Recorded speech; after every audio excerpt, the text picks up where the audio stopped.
دوستو دانش میٹرک کا طالب علم تھا۔ بڑا ہونہار بچہ تھا، درد مند دل رکھنے والا۔ کسی کو مصیبت میں دیکھتا تو فوراً اس کی مدد کو پہنچ جاتا اور اس کی مدد کرنے کی ہر ممکن کوشش کرتا۔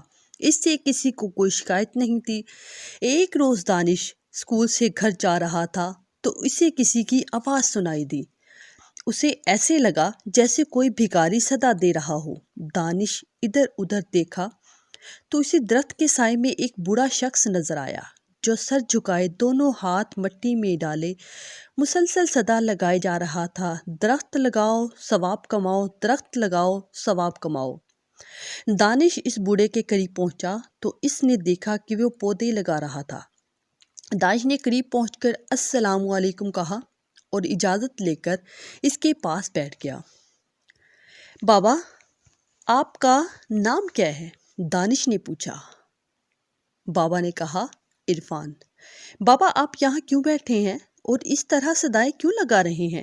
دانش نے سوال کیا۔ دانش کی بات سن کر بابا کی آنکھوں میں آنسو آ گئے اور پھوٹ پھوٹ کر رونے لگا۔ دانش نے انہیں تسلی دی اور آنسو صاف کرتے ہوئے بولے، ارے بیٹا، یہ بہت لمبی کہانی ہے، تم جاؤ، تمہیں دیر ہو جائے گی۔ نہیں بابا، آپ بتائیں، مجھے دیر نہیں ہوگی، بابا نے کہنا شروع کیا۔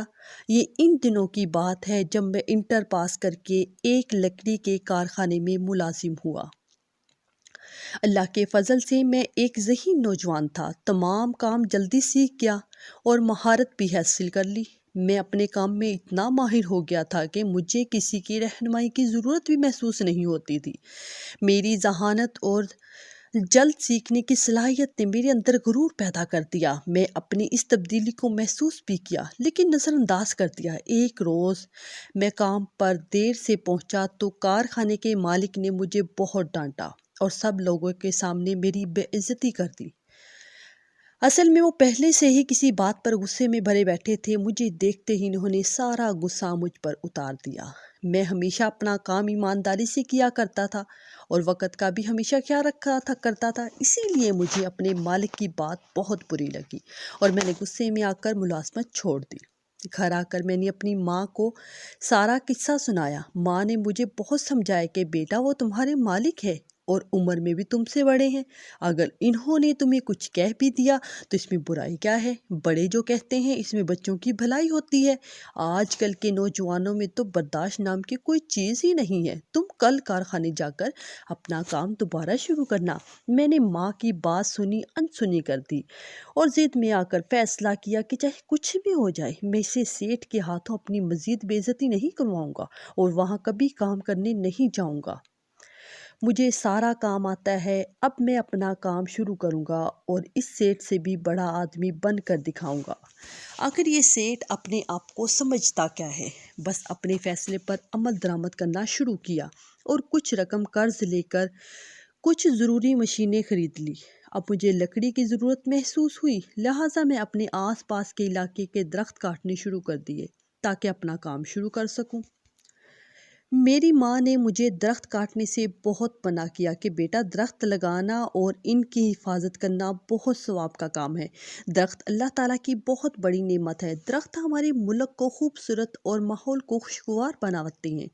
درخت ہمیں سبزیاں، پھل، جڑی بوٹیاں اور سایہ فراہم کرتے ہیں۔ درختوں کو دیکھ کر ہماری آنکھوں کو ٹھنڈک اور سکون ملتا ہے، ہماری بینائی تیز ہوتی ہے۔ درخت ہمیں آکسیجن دیتے ہیں جو ہماری زندگی کے لیے بہت ضروری ہے۔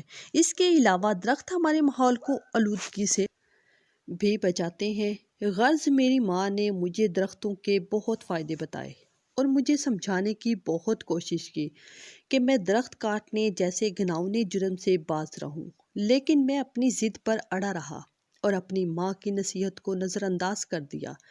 ایک روز میں درخت کاٹنے میں مصروف تھا کہ مجھے کسی کے کرانے کی آواز سنائی دی۔ میں نے ادھر ادھر دیکھا تو کوئی نظر نہ آیا۔ آواز بڑھتے بڑھتے سسکیوں میں تبدیل ہو گئی، لیکن میں نے آواز کی طرف توجہ نہ دی اور پھر اپنے کام میں مصروف رہا۔ اتنے میں ایک ننھی چڑیا اڑتی ہوئی آئی اور میرے سامنے پھڑپڑانے لگی۔